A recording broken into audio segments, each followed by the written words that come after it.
जी शरीर को हत्या कला फांसी जी आत्मा को हत्या कला तो कुर्सी तेणु देश नेहरू 1963 मसीह स्वीकार कले जो कृषि को प्राधान्य न देकर बहुत बड़ा भूल कर किसी नथिला उपाय किंतु नरेंद्र मोदी जने लोक जे कृषि शिल्प शिक्षा सबको अग्राधिकार देखिए सागरे समन्वित विकास करा आगु ही नाला नरेंद्र मोदी लक्ष्य फिक्स अच्छी भारत वर्ष विकसित राष्ट्र में परिणत हो छात्र मान विकास युवक मान विकास महिला मान विकास गरीब मान विकास विभिन्न योजना गरीबों विश्वकर्मा योजना है महिला मान बेटी बचाओ बेटी पढ़ाओ योजना सुकन्या समृद्धि योजना स्वच्छ भारत योजना विभिन्न योजना यहीपरि नानाविध योजना से fit India startup India standup India यहीपरि सब वर्गर विकास मोदी जी योजना कले यो योजना बीवी राम जी ये भी से आपको शुणिक कांग्रेस वालों हाथ हाथ गोड़ कंपी लगा राम नाटा शुणी पाऊे जी राम जी मैंने गारंटी फॉर रोजगार मिशन रोजगार एंड आजीविका मिशन ग्रामीण ताकू राम तो अच्छे शुणला से फाटी जाऊँ राम सेतु को उड़े दियो राम मंदिर करते न दियो राम को शत्रु भाव में ठिया राष्ट्र शत्रु ठिया मोदी को विरोध करने भारत को विरोध करने को पछौ ना पाकिस्तान जाकर दिजन पूर्वतन मंत्री कहले आमको साहाଯ୍य कर मोदी को साबाड़ करवा दुनिया एपरी बाचालता आम देखिनु से पाकिस्तान प्रधानमंत्री कांदिले ये कांदुंट यहीपरि गोटे विचित्र परिस्थिति अच्छी से कहते कहीं परिवर्तन करो यहाँ गांधी को अपमान महात्मा गांधी ना था एमजी नरेगा महात्मा गांधी ना तो पछरे जोड़ा गला आगे तो ये जिते योजना है राष्ट्रीय ग्रामीण रोजगार योजना कर देथिले श्रीमती इंदिरा गांधी राजीव गांधी आसिक जवाहर रोजगार योजना करदेले जवाहर रोजगार योजना को पुणी नरेगा करदेले सोनिया मनमोहन सरकार नरेगा को पुणी मनरेगा करदेले महात्मा गांधी को जोड़देले एवं ताले कौन जवाहरलाल नेहरू को अपमान कले सोनिया गांधी ताले जवाहरलाल नेहरू को अपमान करके नरेगा करते तेणु ये फालतू तर्क द्वारा लोक मस्तिष्क भ्रमित होगा देवा नहीं लोक से दिशा चलतु देश कौ रैली चलती आगु कौन चलता तेणु देश सामने गोटे पुरुषार्थी प्रशासन अच्छी नेतृत्व अच्छी यही कथा लोक मुझे बुझेगा और सब लोक कल्याण हो कहीं जहाँ 2005 मसीह उपयोगी थी 2025 मसीह से अनेक परिवर्तन आवश्यकता संस्कार आवश्यकता अच्छे से देशर आर्थिक परिस्थिति जहाँ थी आज ता नहीं 25 कोटी लोक आज दरिद्रता मुक्त होती ये हूँ मोदी योजनार सफल आज दिन में योजन परिवर्तन आसा दरकार मुझे एमएलए थी 20 जन लोक आसी पहुंचले मो पाखे मनरेगा पैसा 1000-1200 लेखे काटी नहीं रेंजर फॉरेस्टर मिसी काटी ने मुझे डकैली जाऊँ आसिले डेपो भी डाक जापार नी रेंजर मुझे यहाँ सत्य रेंजर कहले सी जी कम करते से पाई मुझे बिल के साइन कर बिल टी अधिक आम कर खर्च होता भजर कर नौ ना काम कर पैसा हुए आ तुम्हें किसी नक पैसा हुए खर्च तुम खर्च है कौन मत बिहार खर्च आम कहीं बुझ सकते सी 10 मारे से से काम कर तुम मुझे कहीं पचारि भाउचर आण जी सैन कर टाँग दियो सेठू ना मुझे रेफर करी बर्तमान ये अटकईदेवी पुलिस आसो आरेस्ट कर स्थिर है मो सामने तापर दिन आनी टाँग सब देवे देले समस्त टाँग फेर कहीं ना डायरेक्ट खाता जाऊला कैश पेमेंट होता राजीव गांधी भी कहते आम टाटे पठे सी डीबीटी कले डीबीटी कले अकाउंट नहीं से 1.5 वर्ष काल चलला अकाउंट तैयारी हम जो बैंक मैनेजर शुणु ना से गाँव कला 9 दिन मत छठ पड़ा गाँव में बुली बुलिक अकाउंट करेले 1.5 वर्ष भितर 53 कोटी अधिक लोक अकाउंट होगा माने देशर अधा लोक बैंक सहित जड़ित नथिले 5टा रोजगार स्त्री नहीं आसला खाता पथर पिटिकी स्वामी पिटी मारिकी नहीं गला मत पीदेला उठेदेला परिवार स्वाहा छुआ पाठ पढ़ी पारे बेमार पड़े दुरवस्था था आज बैंक रे जमा पुंजी अच्छी से असहाय स्त्री काढ़ी खर्च कर पुरुष भी गाड़ी कर तेणु मनरेगा गोटे जो परिवर्तन दरकार था समयोपयोगी परिवर्तन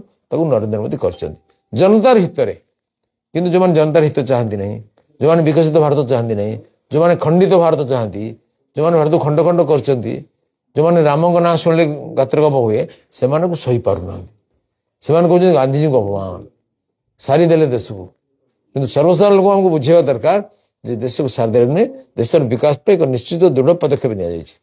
ଏମାନେ ଚିତ୍କାର କରୁଛନ୍ତି, ଆମ ଚିତ୍କାର କିଛି ଅର୍ଥ ନାହିଁ, କିଛି କରିପାରୁନଥିଲେ ଏତେ ଦିନ ଧରିକି।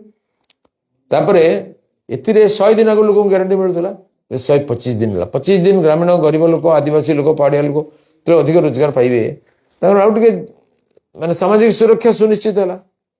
ଦ୍ୱିତୀୟ କଥା ହେଲା ଏଥିରେ ଗ୍ରାମୀଣ ଭିତ୍ତିଭୂମି ବିକାଶ ଉପରେ ଗୁରୁତ୍ୱ ଦିଆଯାଇଛି, ଗ୍ରାମୀଣ ରୋଜଗାର ଉପରେ ଗୁରୁତ୍ୱ ଦିଆଯାଇଛି। ମାନେ କରନ୍ତୁ ଗାଁରେ ଗୋଟେ ସ୍କୁଲର ଘର ତିଆରି ହେଲା, ସ୍କୁଲ ଘର ନଥିଲା, ପିଲା ବର୍ଷା ପାଣିରେ ଏଠି ବସୁଥିଲେ, ସେ ପିଲା ଘର ହେଲେ ସେ ପିଲାଙ୍କ ପଢ଼ିବାଟା ଅଧିକ ଉନ୍ନତ ହେବ, ସେ ପିଲାଙ୍କ ଜୀବନଶୈଳୀ ଉନ୍ନତ ହେବ ଏବଂ ଗାଁର ସବୁ ଲୋକ ଉପକୃତ ହେବେ। ବରନ୍ତୁ ଗାଁରେ ଗୋଟେ SHG ଗ୍ରୁପ ମାନଙ୍କ ପାଇଁ ଗୋଟେ ଟ୍ରେନିଂ ସେଣ୍ଟର କରିଦିଆଗଲା, ତାହେଲେ ସେଥିରେ 100-200 ମହିଳା ସିଲେଇ ଟ୍ରେନିଂ ନେବେ, ଆଚାର ଟ୍ରେନିଂ ନେବେ, ତାଙ୍କ ଜୀବିକା ସୁନିଶ୍ଚିତ ହେବ, ପରିବାର ସମ୍ପନ୍ନ ହେବ। ଏହିପରି ଭାବରେ ରାସ୍ତା ହେଲା, ଏତେ ଲୋକ ଉପକାର। ଗ୍ରାମୀଣ ଭିତ୍ତିଭୂମି ନିର୍ମାଣ, ବନ୍ୟା ବାତ୍ୟାର ପ୍ରତିକାର ପାଇଁ ବିଭିନ୍ନ ପ୍ରକଳ୍ପ ନିଆଯାଇପାରିବ। ଏହିପରି ଭାବରେ ଯେ ଲୋକମାନଙ୍କର ଚିରସ୍ଥାୟୀ ଉପକାର ଭଳିଆ ଅନେକ କାମ କରାଯାଇପାରିବ ଏଥିରେ। ତୃତୀୟ କଥା ହେଲା 7 ଦିନ ଭିତରେ ପେମେଣ୍ଟ ସୁନିଶ୍ଚିତ କରାଯାଇଛି। 15 ଦିନ ଭିତରେ ଆପ୍ଲିକେସନର ତାଙ୍କୁ କାମ ନ ଦିଆଗଲେ ସେମାନେ ବେକାରୀ ଭତ୍ତା ପାଇବେ। ଏ ଗୋଟେ ଆକ୍ଟ, ସେ ଆକ୍ଟରେ ପରିବର୍ତ୍ତନ ହେଇପାରେ ସମୟ ଉପଯୋଗୀ। ଯେମିତି ଆମ ସମ୍ବିଧାନ ହେଇଥିଲା, ଶତାଧିକ ଥର ପରିବର୍ତ୍ତନ କରାଯାଇଛି ସମୟର ଆବଶ୍ୟକତା ଦେଖି। 370 ଭଳିଆ କଳା ଆଇନ ପୁରେଇ ଦେଇଥିଲେ ସମ୍ବିଧାନରେ, ତାକୁ ହଟେଇ ଦିଆଯାଇଛି। କାଶ୍ମୀର ଭାରତର ପ୍ରକୃତ ମିଶ୍ରଣ ହେଲା, 35 ହଟେଇ ଦିଆଗଲା। ସିଟିଜେନସିପ୍ ଆମେଣ୍ଡମେଣ୍ଟ ହେଲା, ଶିଖ, ବୌଦ୍ଧ, ଜୈନ, ପାର୍ସୀ, ଖ୍ରୀଷ୍ଟିଆନ ଯେଉଁମାନେ ମାଡ଼ ଖାଇକି ପାକିସ୍ତାନରୁ ଆସୁଛନ୍ତି ସେମାନେ ଆଜି ଏଠି ସମ୍ମାନଜନକ ଭାବରେ ନାଗରିକର ମର୍ଯ୍ୟାଦା ପାଇକି ରହିପାରିବେ। ସେହିପରି 3 ତଲାକ ହଟେଇ ଦିଆଗଲା। ମୁସଲିମ ବହୁମାଣୀ ମାନଙ୍କ ଉପରେ ଯେଉଁ ଅତ୍ୟାଚାର ହଉଥିଲା, ତଲାକ ତଲାକ ତଲାକ କରିଦେଲେ ଛାଡ଼ପତ୍ର ହେଇଥିଲା, ଆଜି ସେ କଥା ନାହିଁ। ସେ କଥା କଲେ ଆଜି ମିଆଁ ସାହେବ ଗିରଫ ହେବେ। ଏଇସବୁ ଜନହିତରେ କରାହେଇଛି, କୋଟି କୋଟି ଲୋକଙ୍କର କଲ୍ୟାଣ ପାଇଁ କରାହେଇଛି। କାହାରି ହିମ୍ମତ ନଥିଲା ଏଗୁଡ଼ା କରିବା ପାଇଁ। ରକ୍ତ ନଦୀ ବହିବ ବୋଲି କହୁଥିଲେ, କିନ୍ତୁ କିଛି ବହିଲାନି। ତାକୁ ସବୁ ରକ୍ତ ଗୁଡ଼ା ବୋଧେ ପାଣି ହେଇଗଲା, ତାକୁ ସବୁ କରିବାର ସକ୍ଷମ ହେଲେ ନରେନ୍ଦ୍ର ମୋଦୀ। ଗୋଟେ ଇଚ୍ଛା ଶକ୍ତି ଦ୍ୱାରା କାମ ସବୁ କଲେ। ଏସବୁ ବିକଶିତ ଭାରତ ପାଇଁ ଦରକାର। ବିକଶିତ ଭାରତ ପାଇଁ ଆମ ଦେଶର ଗ୍ରାମୀଣ ମୂଲିଆ ସମସ୍ତଙ୍କର ଉନ୍ନତି ଦରକାର। ଗାନ୍ଧୀ ଯେଉଁ ସର୍ବୋଦୟ କଲେ ତାକୁ ଦୀନଦୟାଲ ତାଙ୍କ ଭାଷାରେ ଅନ୍ତ୍ୟୋଦୟର କଳ୍ପନା କଲେ। ସେ କହିଲେ ସର୍ବୋଦୟ କେତେବେଳେ ହେବ? ଯେତେବେଳେ ଅନ୍ତିମ ପକ୍ତିରେ ଥିବା ଲୋକର ଉନ୍ନତି ହେବ। ସେ ପଛ ଲୋକଟା ଆଗ ଲୋକ ସହିତ ସମକକ୍ଷ ନହେଲେ କେମିତି ସର୍ବୋଦୟ ହେବ? ପଶ୍ଚିମ ଭାରତ ବହୁତ ଉନ୍ନତ ହେଇଯାଇଛି, ଗୁଜରାଟ, ମହାରାଷ୍ଟ୍ର, ରାଜସ୍ଥାନ ହେଇଯାଇଛି। ପୂର୍ବ ଭାରତ ପଛରେ ପଡ଼ିଛି। ତେଣୁ ମୋଦିଜୀ ପୂର୍ବ ଭାରତର ଅଭ୍ୟୁଦୟ ଉପରେ ଗୁରୁତ୍ୱ ଦେଲେ, ଆଙ୍କୁ ନେଇକି ତାଙ୍କ ସମାନ କଲା ପରେ ପୁଣି ମିଶିକି ଦୌଡ଼ିବେ। ସେଥିପାଇଁ ମୋଦିଜୀ କ'ଣ କଲେ, ସେ ପୂର୍ବୋଦୟ ବୋଲି ଗୋଟେ କଳ୍ପନା ଆରମ୍ଭ କଲେ ଏବଂ ଏଥିକି ଅଧିକ ଫୋକସ୍ କଲେ। ଏଇ ଯେଉଁ ଯୋଜନାରେ ସରକାର 60-40 ରେଟ୍ରେ ହେବ, ମାନେ କେନ୍ଦ୍ର 60% ଦେବ, ରାଜ୍ୟ 40% ଦେବ ମନରେଗାରେ। କିନ୍ତୁ କେନ୍ଦ୍ର ଯେମିତି ସବୁ ଯୋଜନାରେ ଦେଉଛି, ମାନେ ଉତ୍ତର ପୂର୍ବାଞ୍ଚଳକୁ, କାଶ୍ମୀରକୁ 90-10, ମନେ କରନ୍ତୁ ତାଙ୍କର 100 କୋଟି ଖର୍ଚ୍ଚ ହେଲା, 10 କୋଟି ଦେବେ ଆଣ୍ଡାମାନ ନିକୋବର, ଅନ୍ୟାନ୍ୟ ସବୁ ଯେଉଁ ଅଛି ମଣିପୁର, ମିଜୋରାମ, ଏସବୁ ଜାଗାରେ କେନ୍ଦ୍ର ଦେବ 90%, ରାଜ୍ୟ ଦେବ 10%। କାଶ୍ମୀର କେନ୍ଦ୍ର ଦେବ 90%, ରାଜ୍ୟ ଦେବ 10%। 100 କୋଟି ହେଲେ 90 କୋଟି ସରକାର କେନ୍ଦ୍ର, 10 କୋଟି ତାଙ୍କ ରାଜ୍ୟ ସରକାର। ଏଇଭଳି ଭାବରେ ଆବଣ୍ଟନ ହେବ ରିସୋର୍ସେସ୍। ତୃତୀୟ କଥା ହେଲା ଧରାଯାଇପାରେ କୌଣସି ସୀମା ନାହିଁ, ଆବଶ୍ୟକତା ଅନୁସାରେ ଖର୍ଚ୍ଚ ହେବ ଏବଂ ଯେଉଁଟା ସମୟ ଉପଯୋଗୀ ସେପରି କାର୍ଯ୍ୟକ୍ରମ ହେବ ଏବଂ ଏଥିରେ 7 ଦିନ ଭିତରେ ନିଶ୍ଚିତ ଭାବରେ ସମସ୍ତଙ୍କୁ ମଜୁରୀ ଦିଆଯିବ। ତାପରେ ଏଥିରେ ଅଡିଟ୍ ସିଷ୍ଟମଟା ରୋବଷ୍ଟ ହେଇଛି। ଆଗରୁ ଅଡିଟ୍ ସିଷ୍ଟମ କିଛି ନଥିଲା, ମନ ଇଚ୍ଛା ପଇସା ଖାଇଯାଉଥିଲେ, ଫଲ୍ସ ସମ୍ପତ୍ତି ତିଆରି ହେଉଥିଲା, ବିଲକୁଲ ଭୁଲ ଭଟକା କରିକି ଫଲ୍ସ ଜବ୍ କାର୍ଡ କରି ବହୁତ ହେଇଥିଲେ। ଏଥିରେ କିନ୍ତୁ ଟ୍ରାକିଂ ସିଷ୍ଟମଟା ଏଠି ସୁଦୃଢ଼।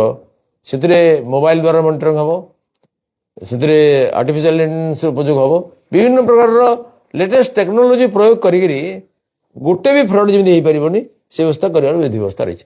ଇଏ ଆଇନରେ ବ୍ୟବସ୍ଥିତ ହେଇଛି। ତେଣୁ ଦୁର୍ନୀତି ଭ୍ରଷ୍ଟାଚାରଟାକୁ ବନ୍ଦ କରାଯାଇପାରିବ। 100% ଜେନ୍ୟୁନ୍ ଲୋକ କାମ କରୁଛନ୍ତି, ଫଲ୍ସ ଜବ୍ କାର୍ଡ ତିଷ୍ଠି ପାରିବ ନାହିଁ, ଏଇଟା ସୁନିଶ୍ଚିତ ହେଇପାରିବ।